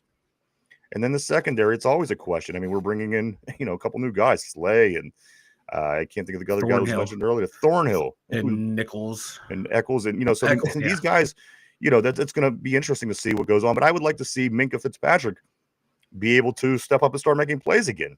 Yeah. That's a big part of what we do. And if you don't have that, then again, how different are we from last year? You're going to get the same results from Minkah, so a lot of things need to happen to play out. And that's why I say take a rough year, learn a little bit about yourself. Let's just learn it. And don't just say, well, the coaches know what they're talking about. The GMs know. Go out there and learn. Learn about yourself. Learn about the guy next to you. A couple of things here, Mike. Santonio Holmes, former Pittsburgh MVP, Super Bowl MVP, of course, Super Bowl 43. One of my favorite Steelers of all time. In Tampa Bay. The win over Arizona, of course. Santonio Holmes, he is hired as a wide receiver coach, guys, at the Central State University. Central State University. So good for him. Good luck to number 10. Time to be great. Time Time to be great. Maybe he'll, maybe he'll build up his resume and he could come here and be and coach these young wide receivers one day in Pittsburgh and maybe get them on the right page. We could certainly use that. One of my favorite things when Tone, after he said that every drop pass he had after the Super Bowl, I'm like, way to be great. Way to be great. Right. Mike, I am going to move forward, though. We are at that point of the day, that point of time. Oh, God, no. Pittsburgh Penguins player Mike Rick Tocchet is hired as the Philadelphia Flyers head coach. He did start his career out in Philadelphia, so I'm not so ticked about this, about our former Penguin. And, of course, they tried to sandbag us with Ron Hextall. So maybe Rick Tocchet will go over there and sandbag them losers. Like, Tocchet's been a head coach in the league before. I don't get it. Like, he's being shopped around. He hasn't done much anywhere. How he keeps getting head coaching jobs, I don't know. He's a known name. People know Rick Tocchet. They like Rick Tocchet. I don't know. Yeah. Especially in Philadelphia. I mean, that's where he started. See, there's that thing flying around. It's driving me nuts. Look, it knows. It's on air. I know. Yeah. It sees the light come on. 286 and 265 is his coaching record. Well, it's over 500. Yeah. He's 500 in the playoffs, baby. He can come be the Steelers head coach, baby. Damn right. Can we hire him? Also, Mike, the Pittsburgh Riverhounds. I just saw this the other day on August 16th. If you go down to see the Hounds at Highmark Stadium, you can meet Jake the Snake Roberts. Snake Roberts, Mike. He's still alive? Well, no, barely. I seen him the other day, and he looks barely alive, so I don't know if he's even going to make it to this. But I don't want to meet Jake the Snake Roberts if he doesn't have a snake. If it's just Jake the Snake, who cares? That's what made him, was the snake. Yeah, it was the snake, and I don't get it. And again, Mike, he's hanging on by a thread, so I wouldn't hold my breath on that. Not finally, but in Pitt news, Mike, the 2025 Athletic Hall of Fame class was announced yesterday. 8 people being headlined by Aaron Rodgers and Sam Young into the Pitt Hall of Fame. So Aaron Rodgers? Or Aaron Donald. What did I say? Aaron Rodgers. You said Aaron Rodgers. I've been saying it so much, it's just rolling off my tongue. How dare you disrespect Finally, in the Pitt news, Mike, the Pitt Panther baseball team sweeps Penn State. No, that didn't happen. 15-1, they beat them. And the other time they played them in Penn State, they won 9-2. The Pitt Panthers, they win both games against the Penn State Nittany Lions this season, Mike. And at PNC Park, the fans did decide to take it amongst themselves to chant Penn State sucks. So it was a good day for Pitt fans. Not so much for the Penn State baseball team. Oh, yeah. I knew that drubbing was coming. And also, Mike, here's something about the linebackers at Pitt before I move on. Just one more note. The Pitt returns the only linebacker duo in the country with 80-plus PFF grades last season. Lewis and Biles, Mike, are the only 2 linebackers coming back with that grade. So hopefully that defense could do enough to keep that offense afloat. And maybe Holstein could come out this year and do well again. But we will see, Mike. In Pirates news, I kept this to the very last. You see that? I know. Yeah. On the way out the door, door's hitting me in the ass, and I'm just now talking about the Pirates. Fuck the Pirates. They lose on Tuesday night 2-1 to the Mets. They win. They salvage the series, Mike, by getting a 4-0 win over the Mets yesterday, Mike, and that just adds to another game to the games where they scored 4 runs or less. What was it? 17 2 days ago when we talked? Yeah. Now it's got to be be 19 because that's 2 more games. Mm-hmm. In a row, and this hasn't been done for over 100 years. Yeah, 100 years, 100 fucking years. When it comes to your Buccos, baby, they are making history that hasn't happened in over 100 years. That's one thing our team does is make history. No 2 ways about it. That's really the only reason the Pirates are still in operation is to see how many old records that we can make new again. The 2 losses preceding this, Mitch Keller and Paul Skeens gave up a combined 4 runs. Yeah, it's insane. And we lose the fucking game. God. Also, Mike, Paul Skeens will represent Team USA in the 2026 World Baseball Classic. That's going to be awesome. Seeing Paul out there. Hopefully, he doesn't destroy his arm. Hopefully, he gets some Pirates in games before then. Up to that point. Yeah, I'm sure. I think Team USA might be able to hit better than the Pirates. Hopefully. Yeah, you'd hope. Also, Mike, the Pirates will be back in action tomorrow. They're off today. They they continue on their road trip to Philadelphia. tomorrow, starting a 3-game series in Philly before coming back home next week. Like the game tomorrow, game 1 of 3, is at 6:45 against the Phillies. Pirates come in with a 15-29 record. Philadelphia 25-18.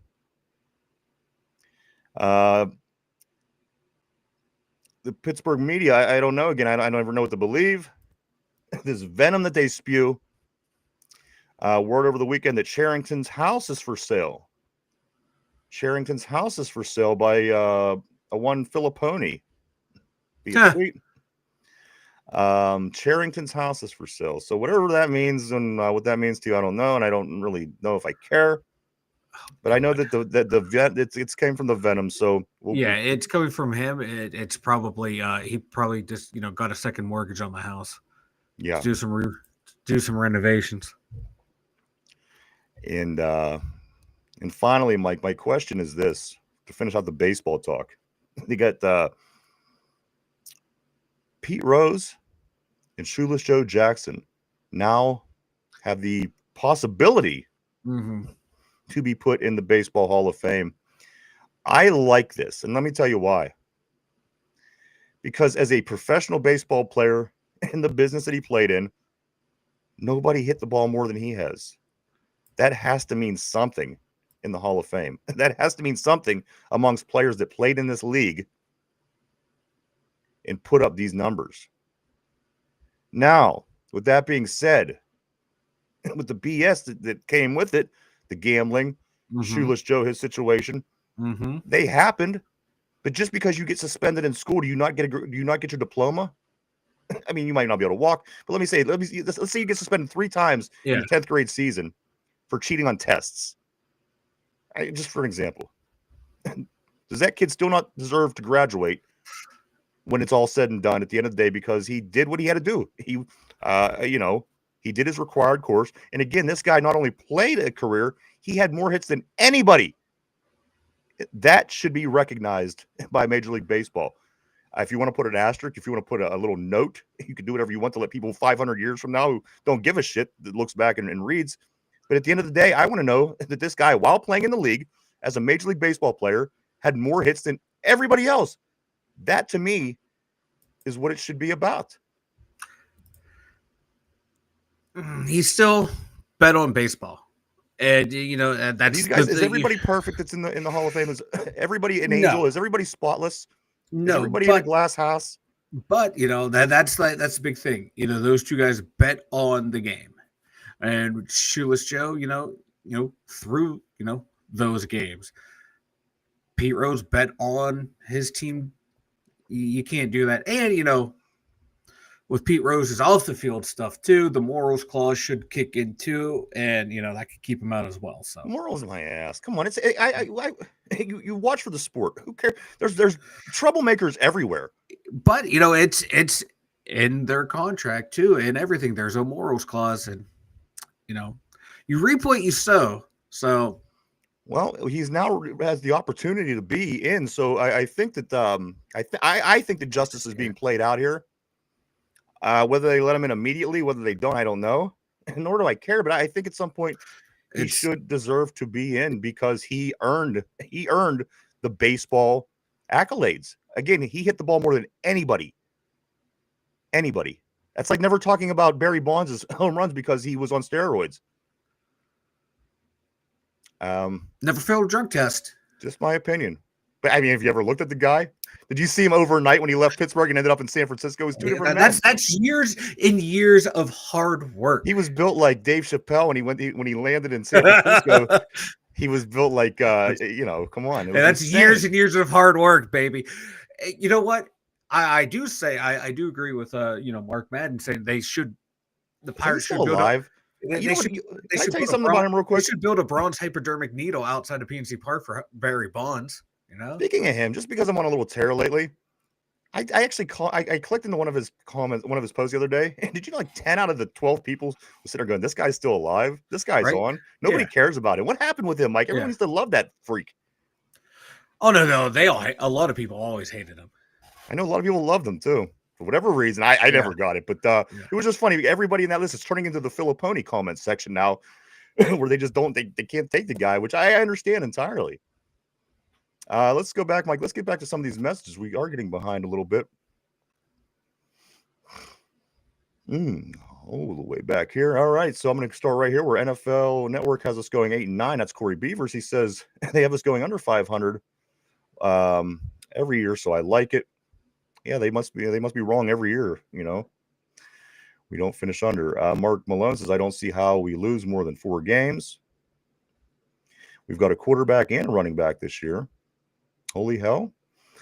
Caleb goes on to say I don't know. I know y'all don't care about the NBA, but after beating the Cavs, can this be a Pacers bandwagon? I don't know. I like the Indiana Fever. Is that the same thing? Caleb also goes on to say that Jake the Snake Roberts without the snake is like Snoop without the. Absolutely. Who wants to meet Snoop if he's not high? Exactly. I want to meet Snoop and Willie Nelson high. If they're not high, it didn't happen. And Jake has to have the snake. Where's Brett the Hitman Hart? Mark Malone asks. Trying to find Bill Goldberg. Yeah. That's the nemesis. Fucking Bill Goldberg.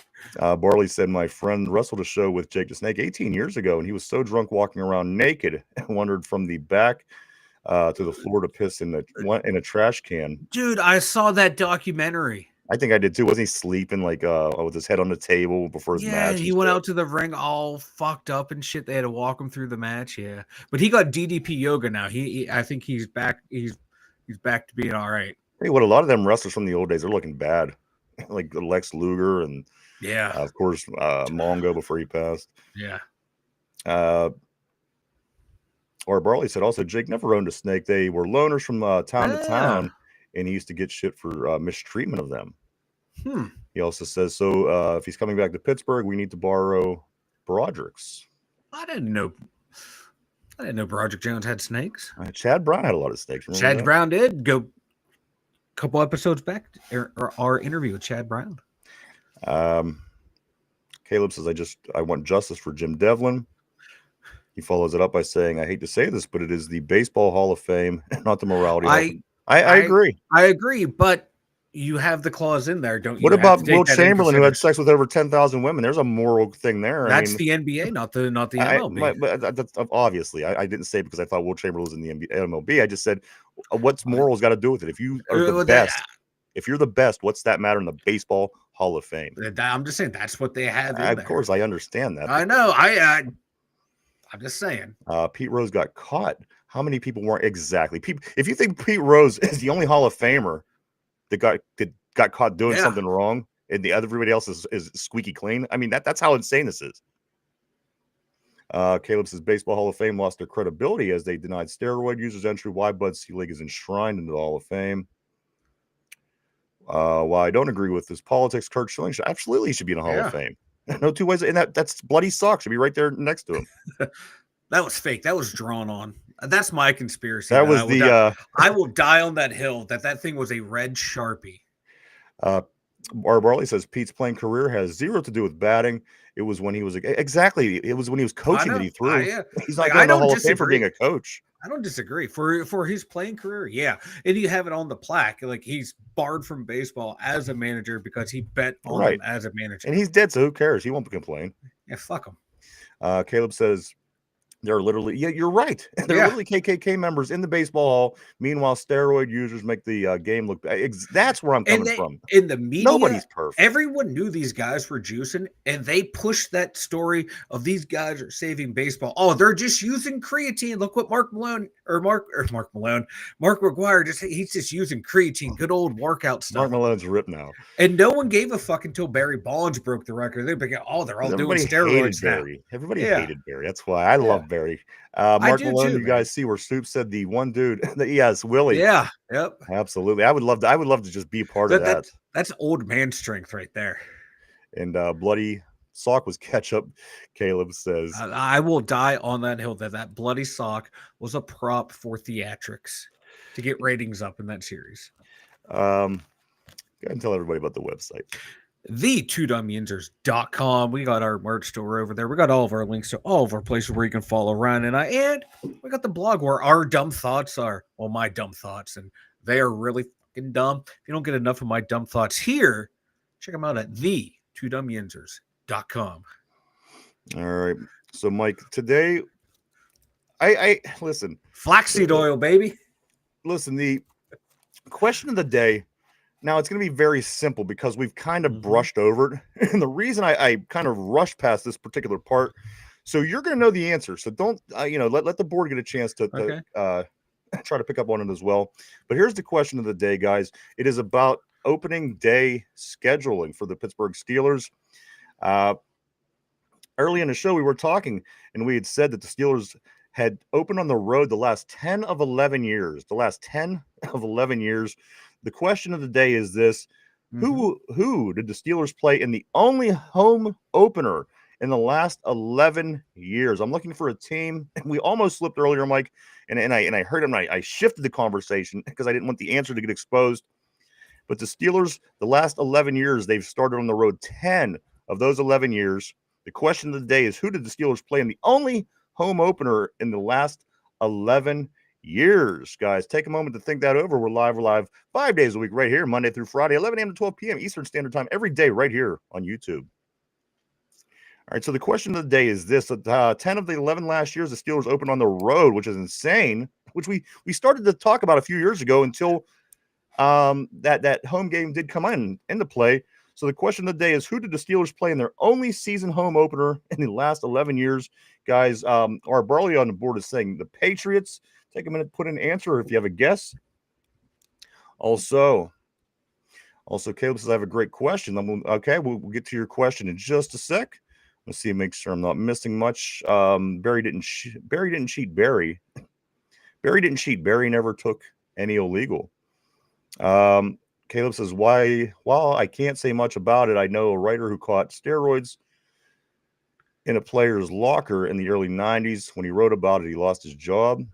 Hey, you're up against big business, man. There's, They would have kept that shit under wraps while they were making all their money. Absolutely. Surprised they didn't kill him. Corey Beaver says, we want Snoop and Willie, not Frederick and William. Exactly. Or Burley, it was unknown and therefore not illegal. If it's not, known, not illegal, and not in the rule books, he did nothing wrong. Hell yeah. And I want R. Barley as my lawyer. I love it. Caleb says you get a choice. You want a modern sports question. Yeah, pull up the modern sports question for your question. Of course, Mod Caleb. He always has good trivia as well, so we will squeeze that in as soon as we get this one, guys. Let me hop back to the trivia question of the day. 10 of the last 11 years, the Steelers started on the road. The question of the day, who did they play in the only home opener in the last 11 years? Patriots is on the board for our Barley. Mike, do you want to take a stab? And again, I because I know that you looked this whole situation up as we were talking about it, you want to go and take your stab. What team was the only home opener in the past 11 years, Mike? Yeah, San Francisco 49ers. In 2023, the San Francisco 49ers, 30-7 over Kenny Pickett and the Steelers. It was the only home opener, Mike. Complete domination. Brandon Ayuk made us. God, it was ridiculous. Very, very. It was very symbolic of what these past few seasons have been when they play good teams. Mike, in San Francisco was certainly a good team that year, making it, I believe, all the way and losing in the Super Bowl that year to Kansas City. So, yes, the correct answer on that, guys, is the San Francisco 49ers back in 2023, not that long ago, a 30-7 loss in their only home opener in the last 11 years. Corey says it was either the Patriots or the Ravens. I know it was back-to-back seasons, but I can't remember which came first. Also, Caleb says Cavs only lost multiple regular season games at home to one team. Who are they? This year, Cavs only lost multiple regular season games at home to one team. That's this season, I'm guessing, right? Of course. Let me grab R. Barley real quick while Mike thinks about that. R. Barley says, curious to know how open this is. Do you guys know why Gentry was sent out of town? Is it open knowledge? I mean, I know, but I'm not sure if it's something that was supposed to be talked about. Was this the when he was doing Kenny Pickett's wife? I think so, because that's what I heard too. That was what I heard. I heard he was doinking Kenny Pickett's wife. Yeah. Vegas TJG. The ball didn't bounce Steelers' way. No, Once now, you ain't kidding. no, And they welcome did to the show, not. Vegas. Nice to have you on. That was a terrible. That was one of them Steelers Whew. games where you just hate to watch because there's nothing. You take It was nothing from it bad. that's positive, and it's frustrating. Except you're like, oh, this is what it looks like to have Brandon Ayuk and Christian McCaffrey on your team. It must be nice. Yeah. Whew. Then we tried to get Brandon Ayuk the next year, and that turned into a nightmare. And Then he blows out his knee, so we kind of got lucky there.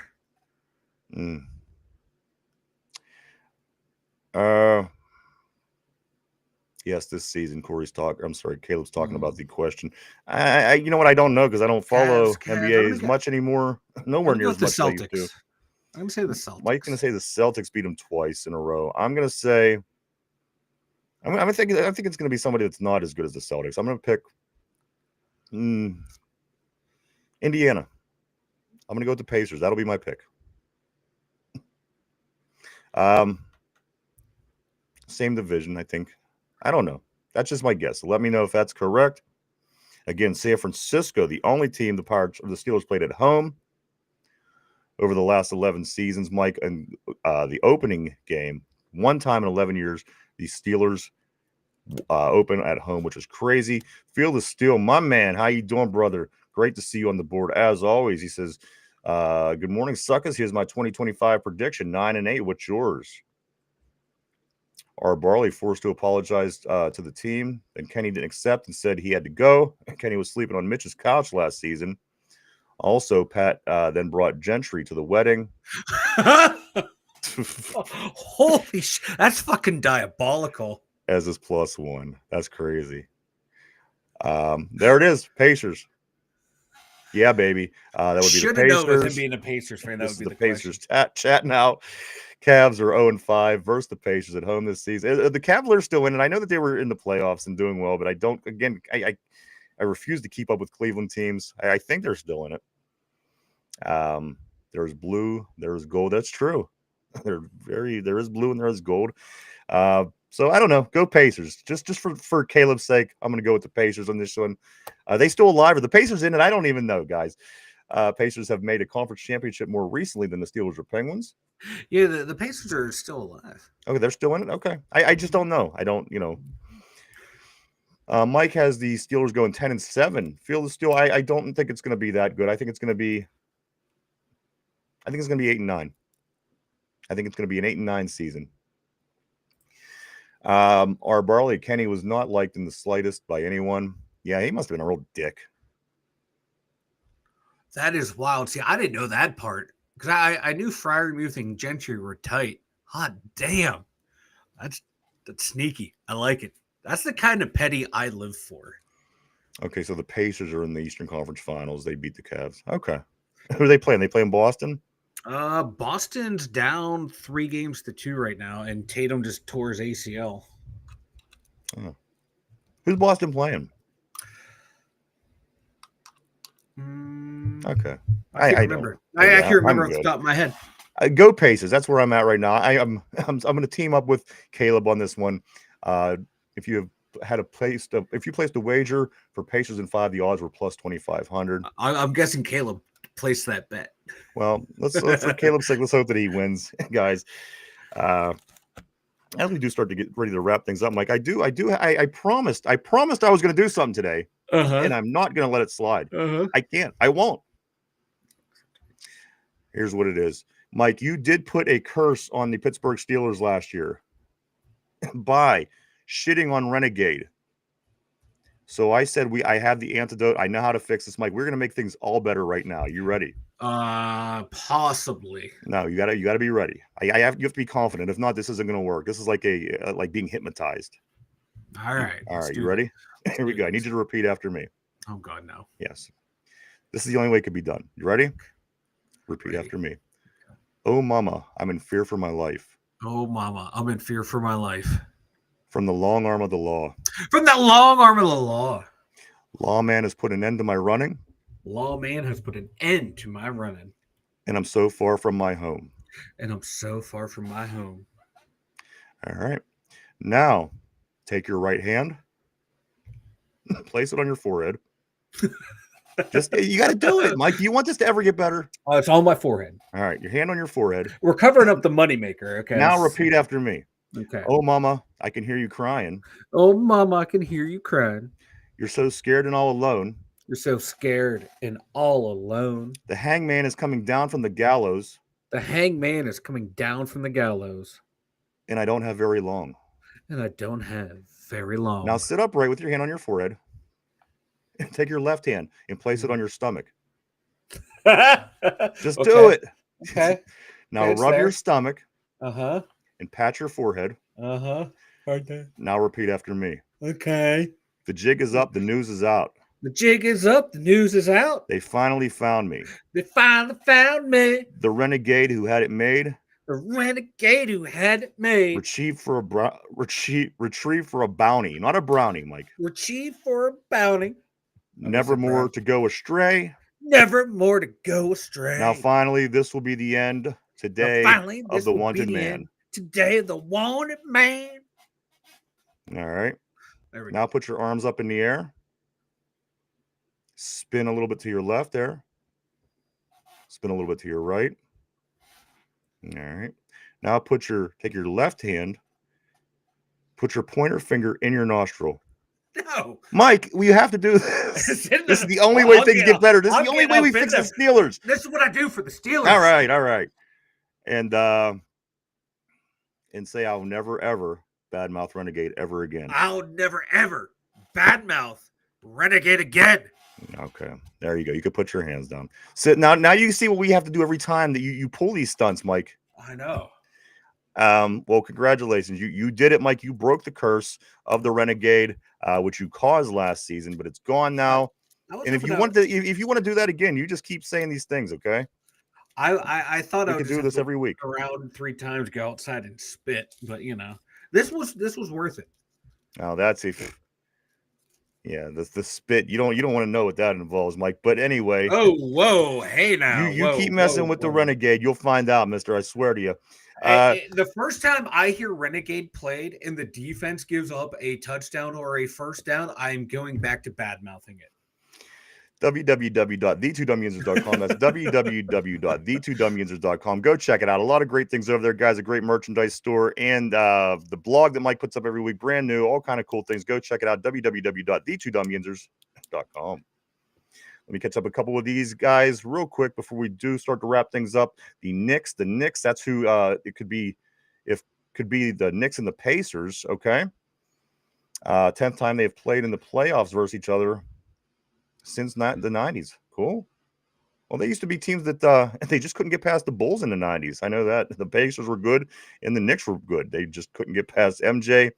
As a matter of fact, the year that MJ took 2 years off to retire, the Knicks did make it to the finals, got beat up by Houston, but those were 2 teams that were very good teams in the 90s. They just couldn't get past MJ. Back to the regularly scheduled football program, Caleb says, and then Phil Steele says, "Oh shit, Steelers are going to win the Super Bowl." That's right.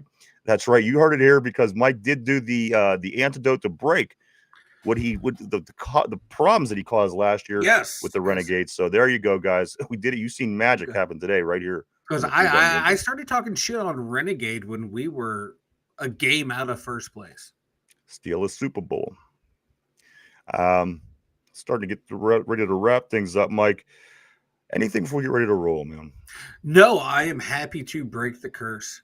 You broke it. I'm glad I broke the curse for the Steelers, for the 2 dumb Yinzers. I think that should be played on the Jumbotron every time before Renegade is played. What, you breaking the curse? Me breaking the curse. Yeah, maybe. We'll see. It's that last part where I'm singing. I got my finger in my nose. That was the best part.